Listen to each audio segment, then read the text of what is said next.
Time के बाद लोगों में एक चीज़ है कपल के अंदर कि डिज़ायर ड्रॉप हो जाती है। मतलब सेक्स का मन नहीं होता, बिल्कुल डिज़ायर नहीं आती। आखिर इसके पीछे रीज़न क्या है? क्या हार्मोन्स रिस्पॉन्सिबल हैं? क्या हमारा जो लाइफ़स्टाइल स्ट्रेस है वो रिस्पॉन्सिबल है?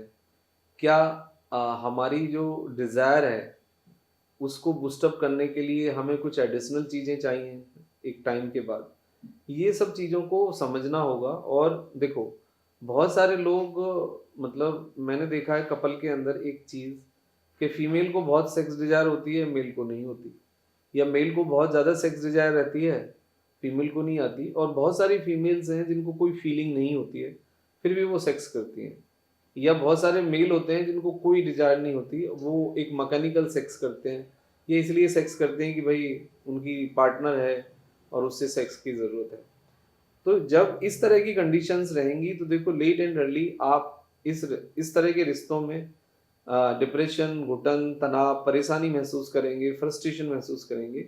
और लेट एंड अर्ली फिर क्या होगा कि आप एक दूसरे के साथ प्रॉपरली नहीं रह पाएंगे।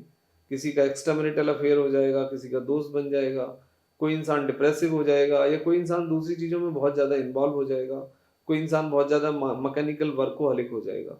और इस तरह की जो कंडीशन है वो लाइफ के लिए बहुत अच्छी बात नहीं है। ये आपके दिमागी और शारीरिक स्वास्थ्य के लिए बहुत अच्छा साइन नहीं है। ये समाज के लिए भी बहुत अच्छा साइन नहीं है, और ये बच्चों के लिए भी बहुत अच्छी कंडीशन नहीं है। इससे बहुत बुरा प्रभाव पड़ेगा। अब देखते हैं across the social media sex की बहुत सारी बातें हो रही हैं। सेक्स की जितनी बातें होती हैं, सेक्स की बातें बहुत सारी हैं और सेक्स बहुत कम है। यानी बातें 100% हैं और सेक्स 1% है, इस तरह का कुछ लग रहा है। क्योंकि जितने भी यूट्यूबर्स हैं, इन्फ्लुएंसर हैं, या जो सेक्स में बात कर रहे हैं, या सेक्स वो ये मानते हैं कि वो एजुकेशन दे रहे हैं, बट वो एजुकेशन नहीं दे रहे हैं। वो कहीं ना कहीं एक तरह से पॉर्न इंडस्ट्री ही चला रहे हैं।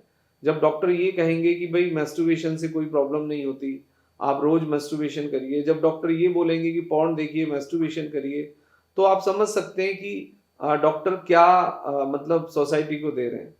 हर डॉक्टर को ये बताने की ज़रूरत है कि सेक्स क्या है, कितने दिन में सेक्स करना हेल्दी है, एजेकुलेशन कितने दिन में होना चाहिए, ये सब कोई आपको नहीं बताता। और जो इसके साथ जुड़े हुए खतरे हैं, जो चैलेंजेस हैं, जो एडिक्शन की बात है, जो सेक्स एडिक्ट होने की बात है, पॉर्न एडिक्शन की बात है, मैस्टरबेशन एडिक्शन की बात है, उस पे कोई बात नहीं करता है। और लोग ये कह के निकल जाते हैं।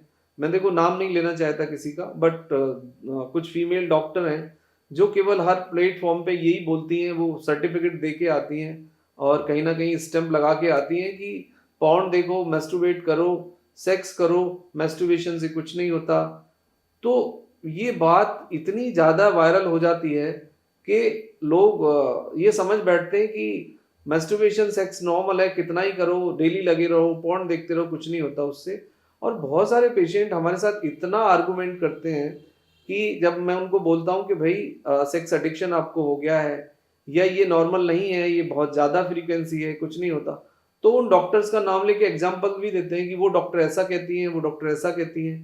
पहली बात तो ये है, तो ये तो वो बात हो गई कि आपको एक डॉक्टर ने बोला है कि अल्कोहल रखो अपने बैग के अंदर, और जब आपको अल्कोहल की डिजायर हो आप अल्कोहल ले लो। तो आप एक एक बात सोचिए कि हर चीज की एक लिमिट होती है, हर चीज की एक डोज होती है। ऐसा नहीं हो सकता कि आप रात दिन पॉर्न देखें, मैस्टरबेट करें, रात दिन सेक्स करें, और आपको शारीरिक, मानसिक और हार्मोनल कोई लॉस ना हो। बिल्कुल लॉस होगा, आपको साइड इफेक्ट होते हैं। और एडिक्शन इस तरह का होता है कि आप उसमें फंस जाते हैं, उस ट्रैप में। उन लोगों ने अपने वीडियो वायरल कर लिए, उनको फेम भी मिल गया, उनको पैसा भी मिल गया, क्योंकि वो आपको एडिक्ट बना के और चले गए। उनका कुछ लॉस नहीं होगा, आपका लॉस होगा। अब मैं आता हूं कि इसको कैसे डिजायर को लाया जाए और इसको कैसे रेगुलेट किया जाए। देखो, यदि डिजायर नहीं है तो मतलब या तो बहुत ज्यादा स्ट्रेस हो सकता है, ओवरवेट आप हो सकते हो, फैटी लिवर आपका हो सकता है, फंक्शनल वीकनेस या लेथार्जिक आप महसूस करते हो, फटीग आप महसूस करते हो, आपके पास उतनी एनर्जी, उतना टाइम, उतनी स्ट्रेंथ नहीं है, या आपको फिर कोई life style issue like diabetes हो सकता है, ब्लड प्रेशर हो सकता है, ऑस्टियोपोरोसिस, ऑस्टियोआर्थराइटिस हो सकता है, एनोरेक्टल प्रॉब्लम्स आपको हो सकती हैं, या फिर आप कहीं ना कुछ सडेशन में आप पड़ गए हैं, या आपकी जो प्रायोरिटीज है वो चेंज हो गई है, या आप अपनी लस्ट को, इंटीमेसी को कुछ एबनॉर्मल तरीके से एंटरटेन कर रहे हैं, वो भी एक इसमें रीजन होता है।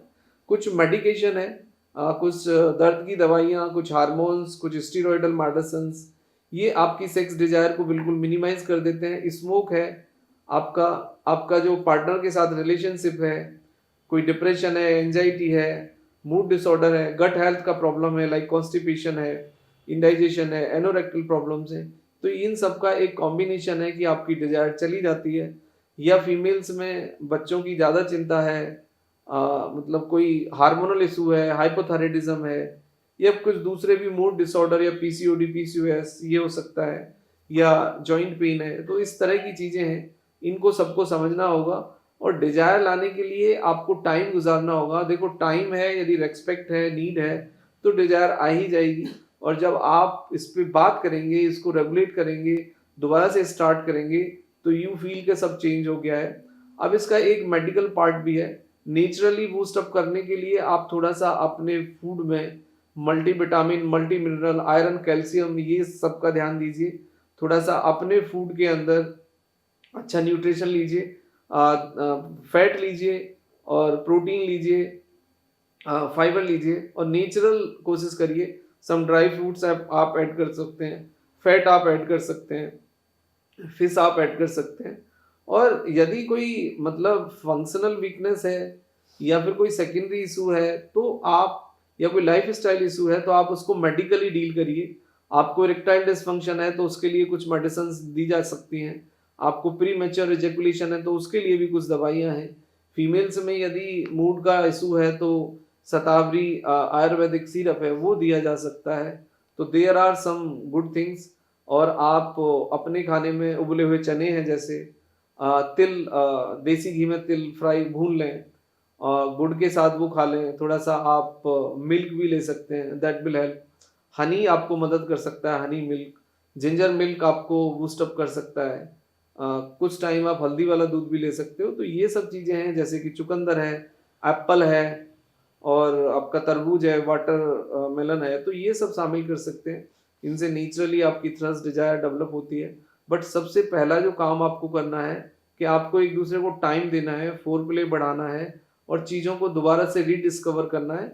And then you can try some new postures also. तो ये चीज़ें आपको मदद करेंगी। Thank you very much and take care yourself.